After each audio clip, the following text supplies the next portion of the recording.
नमस्कारः। द्वितीय पाठः मध्यम पुरुष उत्तम पुरुष। पाठ्येर अসমীয়া কৈ দিছোঁ। आचार्यः हे बालक त्वं किं पश्यसि? आचार्य हे ল'ৰা তুমি কি চাইছা? बालकः श्रीमन् अहम् एकं चित्रं पश्यामि। মহাশয় মই এখন ছবি চাইছোঁ। ইদম চিত্ৰম শোভনম अस्ति। এই ছবিখন মনোমোহা। आचार्य हे बालकौ युवाम किं पठतः? हे ল'ৰা দুজন তোমালোক দুয়ো কি পঢ়িছা? बालकौ ল'ৰা দুজন শ্ৰীমান आवाम संस्कृत भाषां पठावः। মহাশয় আমি দুয়ো সংস্কৃত ভাষা পঢ়িছোঁ। ইয়ম ভাষা সৰলা মধুৰা চ अस्ति। এই ভাষাটো সৰল আৰু মধুৰ।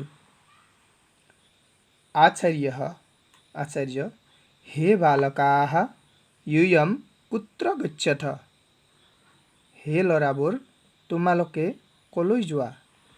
बालकाः ল'ৰাবোৰ শ্ৰীমান वयं क्रीडास्थलं गच्छामः।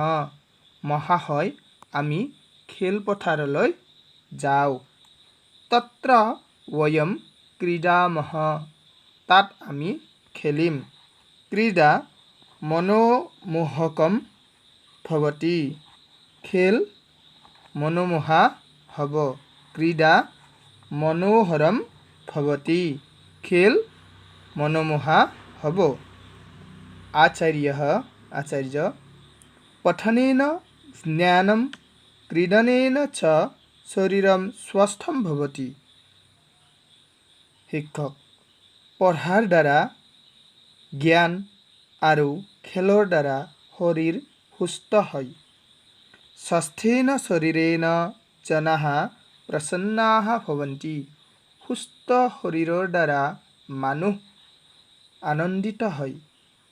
বালকাঃ আম শ্ৰীমান ল'ৰাবোৰ হয় মহাশয় वयं ধ্যানেন পঠামः।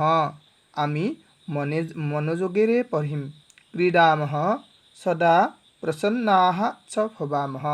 খেলিম আৰু সদায় আনন্দিত হৈ থাকিম। ধন্যবাদ।